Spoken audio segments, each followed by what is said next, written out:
ಕರ್ನಾಟಕ ಸರ್ಕಾರದ ಸಣ್ಣ ನೀರಾವರಿ ಮತ್ತು ಅಂತರ್ಜಲ ಅಭಿವೃದ್ಧಿ ವಿಭಾಗದ ವತಿಯಿಂದ 2025-26ನೇ ಸಾಲಿನ 4702 ಎಪಿಬಿ ಯೋಜನೆ ಅಡಿಯಲ್ಲಿ ಕಲಬುರಗಿ ಜಿಲ್ಲೆಯ ಆಳಂದ ತಾಲೂಕಿನ ವಿವಿಧ ಗ್ರಾಮಗಳಲ್ಲಿ ಕೈಗೊಳ್ಳಲಿರುವ ಸುಮಾರು 47.50 ಕೋಟಿ ವೆಚ್ಚದ ನೀರಾವರಿ ಕಾಮಗಾರಿಗಳಿಗೆ ಅಡಿಗಲ್ಲು ಸಮಾರಂಭ ಇತ್ತೀಚೆಗೆ ನೆರವೇರಿತು. ಕಾರ್ಯಕ್ರಮಕ್ಕೆ ಮಾದನ ಹಿಪ್ಪರಗಾದ ಶ್ರೀ ಶಿವಲಿಂಗೇಶ್ವರ ವಿರಕ್ತ ಮಠದ ಅಭಿನವ ಶಿವಲಿಂಗ ಮಹಾಸ್ವಾಮೀಜಿಗಳು ದಿವ್ಯ ಸಾನ್ನಿಧ್ಯ ವಹಿಸಿದರು. ಕಾರ್ಯಕ್ರಮವನ್ನು ಸಣ್ಣ ನೀರಾವರಿ ಹಾಗೂ ವಿಜ್ಞಾನ ಮತ್ತು ತಂತ್ರಜ್ಞಾನ ಸಚಿವರಾದ ಎನ್ಎಸ್ ಬೋಸರಾಜು, ಕರ್ನಾಟಕ ರಾಜ್ಯ ನೀತಿ ಮತ್ತು ಯೋಜನಾ ಆಯೋಗದ ಉಪಾಧ್ಯಕ್ಷರು ಹಾಗೂ ಆಳಂದ ಶಾಸಕ ಬಿಆರ್ ಪಾಟೀಲ್ ಉದ್ಘಾಟಿಸಿದರು.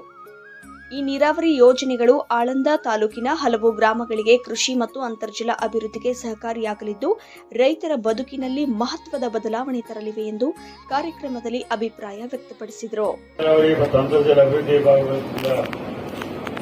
ಹಮ್ಮಿಕೊಂಡಿರ್ತಕ್ಕಂಥ ಈ ಕ್ಷೇತ್ರದ ವಿವಿಧ ನಾಳಗಳಲ್ಲಿ ಆಣೆಕಟ್ಟುಗಳನ್ನು ನಿರ್ಮಿಸುವಂತ ಶಂಕುಸ್ಥಾಪನಾ ಕಾರ್ಯಕ್ರಮದ ದಿವ್ಯ ಸಾನ್ನಿಧ್ಯ ವಹಿಸತಕ್ಕಂಥ ಪರಮ ಪೂಜ್ಯ ಅಭಿನವ ಶಿವಲಿಂಗ ಮಹಾಸ್ವಾಮಿಗಳ ಪಾದಾರಗಳಿಗೆ ವಂದಿಸಿ ಈ ಕಾರ್ಯಕ್ರಮದ ಅಧ್ಯಕ್ಷರು ಹಾಗೂ ಕರ್ನಾಟಕ ರಾಜ್ಯದ ನೀತಿ ಮತ್ತು ಯೋಜನಾ ಆಯೋಗದ ಉಪಾಧ್ಯಕ್ಷರು, ನಮ್ಮೆಲ್ಲರಿಗೂ ಮಾರ್ಗದರ್ಶಕರು ಹಾಗೂ ಈ ಕ್ಷೇತ್ರದ ಜನಪ್ರಿಯ ಶಾಸಕರಾಗಿರ್ತಕ್ಕಂಥ ಸನ್ಮಾನ್ಯ ಶ್ರೀ ಬಿಆರ್ ಪಾಟೀಲ್ ಅವರೇ, ಈ ಕಾರ್ಯಕ್ರಮದಲ್ಲಿ ಭಾಗವಹಿಸಿರ್ತಕ್ಕಂಥ ಈ ಕ್ಷೇತ್ರ ಹಾಗೂ ಈ ಜಿಲ್ಲೆಯ ಎಲ್ಲ ಗಣ್ಯಮಾನ್ಯರೇ ಹಾಗೂ ಬಗ್ಗೆ ಮತ್ತು ನೀರಾವರಿ ಬಗ್ಗೆ ಸಾಕಷ್ಟು ಅನುಭವ ಇರತಕ್ಕಂಥವರು ಮತ್ತು ದೇಶದ ಅನೇಕ ಭಾಗಗಳಲ್ಲಿ ಈ ನೀರಾವರಿ ಬಗ್ಗೆ ಮತ್ತು ಅಂತರ್ಜಲವನ್ನು ಕಾಪಾಡುವಂತ ರೀತಿಯಲ್ಲಿ ಅವರ ಪ್ರಯತ್ನ ಬಹಳ ದೊಡ್ಡದಾಗಿದೆ.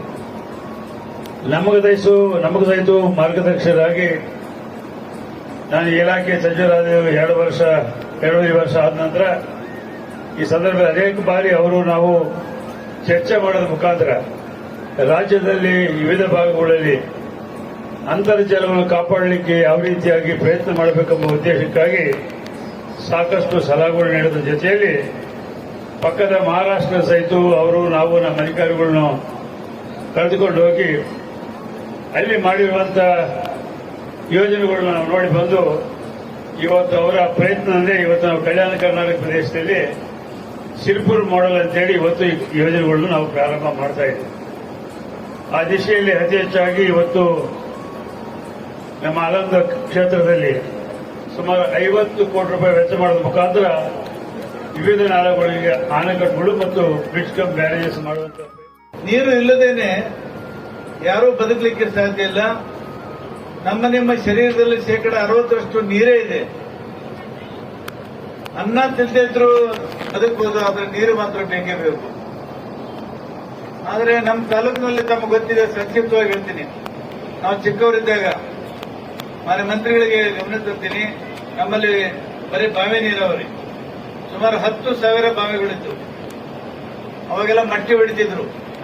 ಆಮೇಲೆ ಕಿರ್ಲೋಸ್ಕರ್ ಇಂಜಿನ್ ಬಂತು, ಆಮೇಲೆ ಪಂಪ್ಸೆಟ್ಗಳು ಬಂದು, ಹೀಗಾಗಿ ಇವತ್ತು ರೈತರೆಲ್ಲ ನೀರು ಬಳಸಿ ಬಹಳ ಉತ್ಪಾದನೆಯನ್ನು ಮಾಡ್ತಾ ಇದ್ರು. ಅದು ಹೆಚ್ಚು ಆಳಂದ ತಾಲೂಕಿನಲ್ಲಿ ಕಾಯಿಪಲ್ಯ, ಹಣ್ಣು, ಹಂಪಲ ಮತ್ತು ಕಬ್ಬು ಬಹಳ ದೊಡ್ಡ ಪ್ರಮಾಣದಲ್ಲಿ ಇವತ್ತು ಬೆಳೀತಾ ಇದ್ದಾರೆ. ಮಾದರಿ ಪ್ರಗದ ಹೈದರಾಬಾದ್ಗೆ ಹೋಗ್ತಾ ಇದೆ, ಮುಂಬೈಗೆ ಹೋಗ್ತಾ ಇದೆ, ಕಲ್ಕತ್ತಾಗೆ ಹೋಗ್ತಾ ಇದೆ. ಇವತ್ತು ನಮ್ಮ ರೈತರು ಏನ್ ಬೇಡ್ತಾರೆ ಅಂದ್ರೆ, ಮಾನ್ಯ ಸರ್ಕಾರಕ್ಕೆ ನಾನು ವಿನಂತಿ ಮಾಡ್ಕೊತೀನಿ, ನಮಗೆ ಏನೂ ಬೇಡ, ನೀವು ನೀರು ಕೊಟ್ಟರೆ ಸಾಕು, ನಾವು ಬದುಕ್ತೇವೆ ಅಂತ ನಿರ್ಧಾರಕ್ಕೆ ಬಂದಿದ್ದಾರೆ. ನೀರು ಕೊಡ್ರಿ. ಹಿಂದೆ ಮಾನ್ಯ ಸಿದ್ದರಾಮಯ್ಯನವರು ಮುಖ್ಯಮಂತ್ರಿ ಆಗಿದ್ದಾಗ ಪ್ರಾಯೋಗಿಕವಾಗಿ ಒಂದು 20 ಕೋಟಿ ರೂಪಾಯಿ ಕೊಟ್ಟಿದ್ರು. 21 ಕೋಟಿ ರೂಪಾಯಿ 89 ಲಕ್ಷ. ಆವಾಗ ಸುಮಾರು 50 ಚೆಕ್ ಡ್ಯಾಂಗಳು ಮಾಡಿದ್ವಿ 56 ಕಿಲೋಮೀಟರ್ದಲ್ಲಿ. ಮಾದನಿಪುರ್ಗ ಹತ್ರ, ಸರ್ಸಂಬ, ಸವಳೇಶ್ವರ, ನಾಗಲಿವ ಹತ್ರ, ಆಮೇಲೆ ಗಿಣಿ ಸುಲ್ತಾನ್ ಹತ್ರ, ರುದ್ರವಾಡಿ ಹತ್ರ, ತುತ್ತೂರು ಹತ್ರ ಒಂದು 56 ಕಿಲೋಮೀಟರ್ ಮಾಡಿ ಆ ಭಾಗದಲ್ಲಿ ಇವತ್ತು ಕುಡಿಯ ನೀರಿನ ಸಮಸ್ಯೆ ನೀಗಿದೆ ಮತ್ತು ರೈತರಿಗೂ ಕೂಡ ಅನುಕೂಲ ಆಗಿದೆ. ಈ ಯೋಜನೆಯಡಿ ಕಂಡಾಳದಿಂದ ಮಟಕಿ, ನಿರಗುಡಿದಿಂದ ಪಡಸಾವಳಿ, ಬಸವಂತವಾಡಿಯಿಂದ ನಿಂಬರ್ಗ, ಕೂಡಲಹಂಗರಗ ಹಾಗೂ ಬಂಗಾರಗ, ಚಿತಲಿ, ಸಾಲೆಗಾಂವಿನಿಂದ ಹೆಬಳಿ ನಾಲಾವರೆಗೆ ಅಡ್ಡಲಾಗಿ ಅಣೆಕಟ್ಟು ನಿರ್ಮಾಣ ಮತ್ತು ನಾಲಾ ಅಗೆತ ಕಾಮಗಾರಿಗಳಿಗೆ ಚಾಲನೆ ನೀಡಲಾಯಿತು. ಕಾಮಗಾರಿಗಳು ಪೂರ್ಣಗೊಂಡ ಬಳಿಕ ಸ್ಥಳೀಯ ರೈತರಿಗೆ ನೀರಾವರಿ ಸೌಲಭ್ಯ ಹೆಚ್ಚಾಗಿ ಕೃಷಿ ಅಭಿವೃದ್ಧಿಗೆ ನೆರವಾಗಲಿದೆ ಎಂದು ತಿಳಿಸಲಾಯಿತು.